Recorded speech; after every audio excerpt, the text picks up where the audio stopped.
나이스. 안필드 관중 있는 안필드도 맨시티는 잡는다. 우승 경쟁 안 끝났다. 점유율 7대3. 놀랍겠지만 맨시티가 3위에요. 예. 점유율 먹히고 이렇게 어찌저찌 그냥 딸깍으로 역전해버리고. 이거 어째 맨시티가 자주 당하던 건데.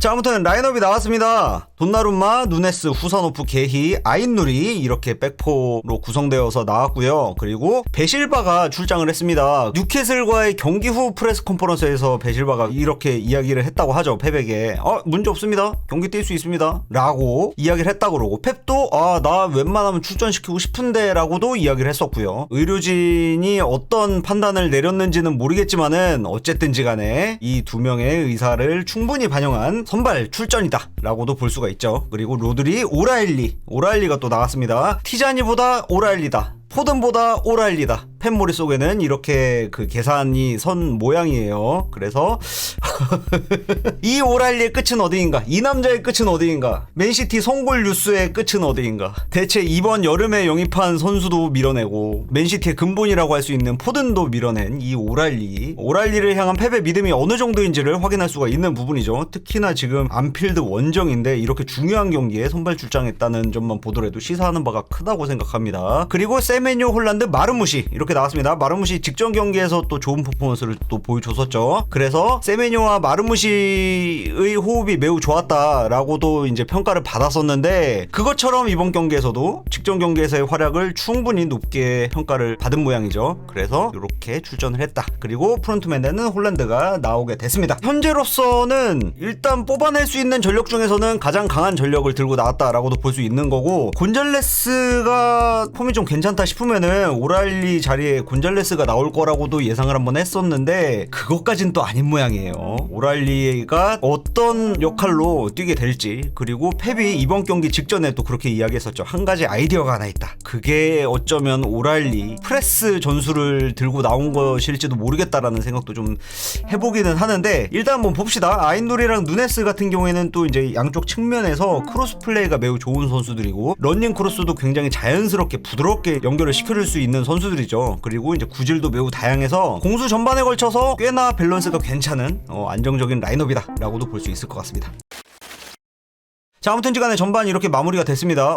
맨시티 흐름이 나쁘지 않았는데 그만큼 또 이제 리버풀도 흐름이 나쁘지 않았죠. 전반적으로 좀 팽팽한 양상으로 치러졌었던 전반전입니다. 근데 팽팽한 양상이면 안 되죠. 왜냐면 맨시티는 45분 시티이기 때문에 전반전 경기력이 전보일 가능성이 농후해서 이거 약간 불안합니다. 찬스가 좀 왔을 때 좀 성공을 시켜줬으면 어땠을까 하는 그런 생각을 좀 해보는데요. 뭐 아무튼 일단 후사노프 같은 경우에는 아까 그 경기를 보면서도 말씀드렸다시피 참 대단하다고 느끼는 게, 알레인이랑도 훈련 많이 몇 번 안 해본 상황에서 호흡을 맞췄을 때도 굉장히 좋은 시너지를 이제 연출해주는 모습을 보여줬었고, 게이 같은 경우에도 지금 맨시티에 합류한 지 이제 뭐 한 달도 안 된 이런 상황임에도 불구하고 후선호프가 되게 잘 받아주고 있습니다. 백업도 잘 봐주고 커버도 잘 쳐주고요. 그러니까 게이가 순간적으로 이제 자리를 이탈했을 때도 후선호프가 잘 받아주고, 후선호프가 이탈했을 때도 이제 게이가 잘 받아주고, 확실히 이게 그 축구 지능이 좋은 선수들은 뭐 호흡을 많이 맞춰야 될 시간이라는 게 딱히 필요가 없는 것 같아요. 따라서 후사노프는 축구 지능이 매우 좋은 선수이다라고도 볼 수가 있는 부분인 것 같죠. 이래서 여기는 문제가 없는 것 같습니다. 중요한 건 이제 공격이죠. 공격 상황에서는 지금 현재 이제 마르무시에게 이제 공이 많이 연결이 됐었는데, 이 상황에서 이제 코나테 혹은 소보슬라이, 이 두 명의 덩치 큰 선수들이 이제 마르무시를 적극적으로 이제 밀어내면서 떼굴떼굴 그냥 땅바닥 그냥 구르기만 했었던 것 같아요. 바닥 청소만 열심히 했다, 마르무시는요. 그리고 세메뇨 같은 경우에는 이제 중원에서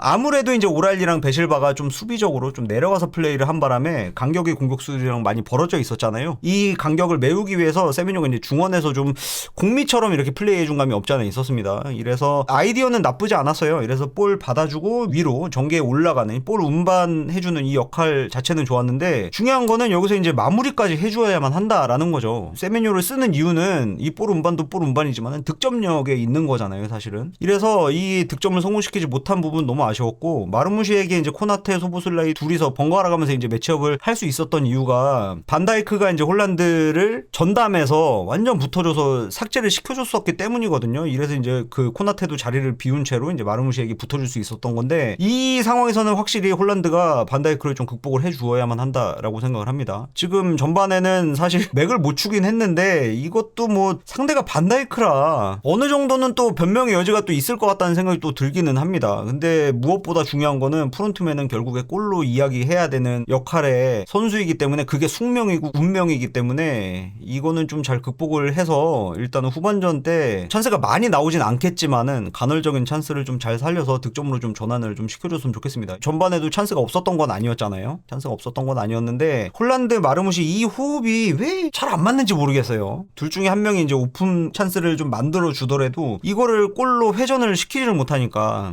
이게 약간 좀 아쉽다는 생각이 좀 듭니다. 개인적으로는요. 이래서 제 생각에는 후반전이 되면은 셰르키가 나오게 될 텐데, 셰르키가 세메뇨랑 교체가 될지 아니면 마르무시랑 교체가 될지 아니면 오라일리랑 교체가 될지는 모르겠어요. 왜냐면 또 이제 여러 역할을 소화해줄 수 있는 선수이기도 하고, 그리고 세메뇨 같은 경우에는 또 이제 왼쪽에서도 뛸 수 있는 선수이기 때문에 실제로 왼쪽에서 잘하는 선수이긴 하죠. 사실은 세메뇨 같은 경우에도요. 그래서 마르무시가 만약에 나가게 된다면은 세메뇨가 왼쪽에서 뛰면서 셰르키가 오른쪽에서 이제 플레이를 해주게 되겠죠. 제 생각에는 그것도 나쁘진 않을 것 같은데, 셰르키가 또 이제 마르무시랑도 호흡이 좋은 선수라서 오랄리가 나갈 가능성도 배제할 수는 없을 것 같거든요. 제 생각에는 일단은 한 골을 좀 약간 그 원 패턴, 그러니까는 어느 정도는 이제 준비를 한 골을 만들기 위한 준비를 펩은 분명히 해왔을 거라고 생각하고, 그 역할을 마르무시가 수행하지 않을까, 그게 제일 좋은 상황이지 않을까라는 생각을 좀 해볼 수가 있을 것 같습니다. 근데 그러기 위해서는 역시나 이 소보슬라이라는 사기 캐릭터, 사기 플레이어를 좀 어떻게 좀 극복을 좀 해내야 돼요. 지금 미드필드에서 뛰고 있어야 되는 선수가 이 고급 자원이 지금 풀백에서 뛰고 있으니까 마르무시도 속수무책으로 당할 수밖에 없어요. 땅바닥을 굴러다닐 수밖에 없어요. 왜냐면은 미드필더들, 특히나 소보슬라이는 또 몸을 잘 쓰는 선수잖아요. 몸싸움에 능한 선수이기도 하고, 이러다 보니까는 너무 잘 막아주고 있죠. 심지어 또 이제 크로스까지 좋은 선수고, 말이 안 되는 것 같아요. 너무 고급 자원이야, 풀백에 쓰기에는. 소보슬라이는 미드필더로 써야 돼. 제발 좀 올려, 제발 좀 올려줘. 마르무시가 몸싸움을 못하는 선수가 아닌데, 야, 오늘 여지없이 그냥 계속해서 털리는 모습을 보여줬습니다. 45분 동안요. 후반전 때도 이 선수를 기용하게 될지는 모르겠어요. 너무 속수무책으로 맥을 못 추는 모습을 보여줬었기 때문에 마르무시가요. 참 복잡한 상황입니다. 그럼에도 불구하고 맨시티가 그래도 여러 차례 기회를 잡을 수 있었던 이유는 역시나 이제 중원에서 이제 플레이 해주는 오라일리, 로드리, 베실바, 특히나 이제 로드리 같은 경우에는 지금 거의 전성기 폼 다 찾았다라고 볼 수가 있는 부분이죠. 로드리가 공을 잡아서 불안 위태위태한 장면들을 연출시켜줄 때 사실 위태로워하는 거는 우리 경기를 바라보고 있는 우리 팬들밖에 없는 것 같다라는 생각이 들 정도로 위기 지역에서도 너무나 편안하게 볼을 전달해주는, 그러니까 트랜지션을 성공해주는 그런 모습들을 보여주고 있죠. 로드리는 폼을 다 찾은 것 같아요. 그러니까 문제가 없어요. 여기서 이제 문제는 그냥 골이에요. 결국에는 골만 넣으면 되는 것 같은데 골을 못 넣고 있어서 이게 좀 문제인 것 같다라고 또 이제 생각을 해볼 수가 있을 것 같습니다. 근데 리버풀 너무 잘해. 수비가 특히나 너무 단단해요. 이 오른쪽을 좀 한번 써봤으면 좋겠는데, 누네스가 생각보다 이제 공격 진영에서 공을 많이 잡지 못한 게 약간 좀 아쉽습니다. 이 선수도 이제 러닝 크로스가 있는 선수라서 케르케즈를 이제 베실바, 누네스 이 세 명이서 어찌저찌 이제 오른쪽 한번 극복을 해주면은 질 좋은 크로스가 분명히 올라올 수 있을 텐데, 왼쪽 일변도로만 지금 계속 후벼 팠던 게 이게 조금 아쉽다라는 생각도 좀 해볼 수가 있을 것 같습니다. 오른쪽 말고는 답이 없을 것 같아요. 왼쪽은 진짜 이거를 성공을 시킬 수가 있을까? 마르무시 공잡으면 코나테 그냥 바로 붙어버리니까 이렇게 감싸니까 애가 사라져버리더라고. 코나테가 또 피지컬이 워낙에 좋은 선수라서 약간은 아쉬웠던 전반전이었는데, 후반전 때는 좀 무언가 변화를 주면서 다른 양상으로 좀 풀어내주길 바라면서 일단 전반평가 좀 마무리해보겠습니다. 세메뇨는 근데 중원에서 볼 운반시키면 안 될 것 같아.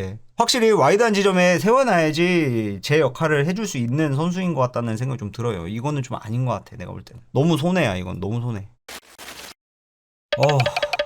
숨이 안 쉬어지네.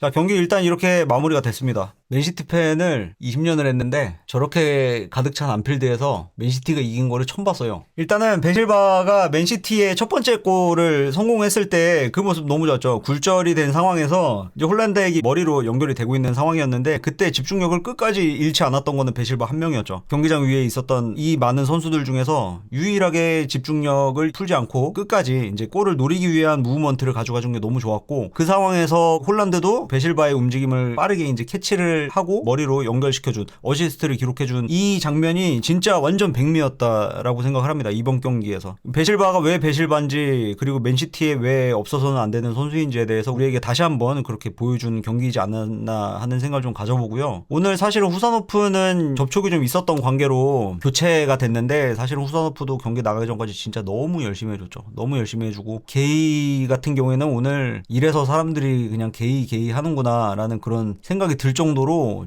완벽에 가까운 모습을 보여줬습니다. 아니, 맨시티에서 이렇게 잘하는 센터백 진짜 간만에 보는 것 같아요. 하자를 잡을 게 없어요. 디아스가 있는데 뭔 소리 하냐라고 하실 것 같은데, 내가 볼 때는 아니 어떻게 이렇게 잘하는 선수가 있지 싶을 정도로 너무 잘하는 선수예요. 이게 지금 진정이 안 돼. 돈나룸마 마지막에 그 슈퍼 세이브, 막 감정이 미치겠다. 다들 너무 열심히 해줬어요. 그런 것 같아요. 그냥 마지막까지 최선을 다하는 모습을 보여주는 이 자체가 좀 그렇습니다. 인생 살면서 포기하지 말아라. 왜냐면은 후반전 보면은요, 그 포지션이 7대3이었어요. 포지션 완전히 먹혔단 말이에요. 경기력도 완전히 먹혔죠. 왜냐면은 리버풀 턴이 끝나도 리버풀이 또 공격하고 또 공격하고 또 공격하고, 맨시티가 할 수 있는 거는 두드러 맞는 거밖에 없었잖아. 계속 두드러 맞았잖아요. 뭐 특별한 돌파구를 찾아내지도 못했고요. 그랬기 때문에 이거는 뭐 당연히 이길 수 없는 경기다라고 생각을 했는데, 이 팀에서 베실바가 왜 주장인지를 보여준 경기이지 않았나라는 생각도 좀 해봅니다. 개인적으로는요. 오랄리도 너무 열심히 했고, 세메뇨가 좀 많이 아쉬웠죠. 세메뇨 아쉬웠고 마르무시 아쉬웠는데, 이 아쉬운 선수들을 교체시켜준 것도 참, 물론 이제 세메뇨는 경기 막판에 이제 교체가 되긴 했지만서도 어쨌든지 간에 여러 가지 것들을 생각을 하는 감독이다라고도 이제 볼 수가 있을 것 같아요. 진짜 축구 보면서 감동받은 거는 진짜 오랜만인 것 같아요. 진짜 감정 조절이 안 되는 거는 정말 오랜만이었던 것 같아요.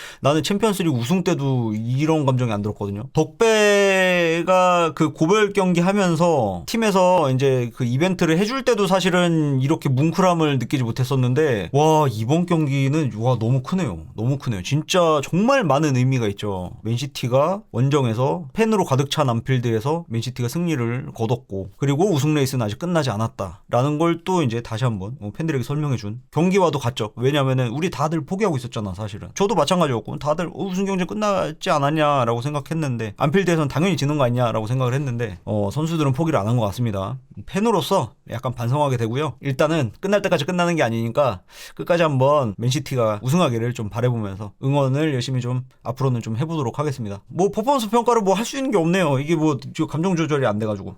마지막 돈나룸마는 진짜 수미한 샷이더라. 다들 저와 같은 마음이었을 거라고 생각합니다. 아무튼 오늘 결과 좋았고, 다음 경기도 준비 잘해서 맨시티 선수들이 또 승리하는 모습 보여줄 수 있길 바라보겠습니다.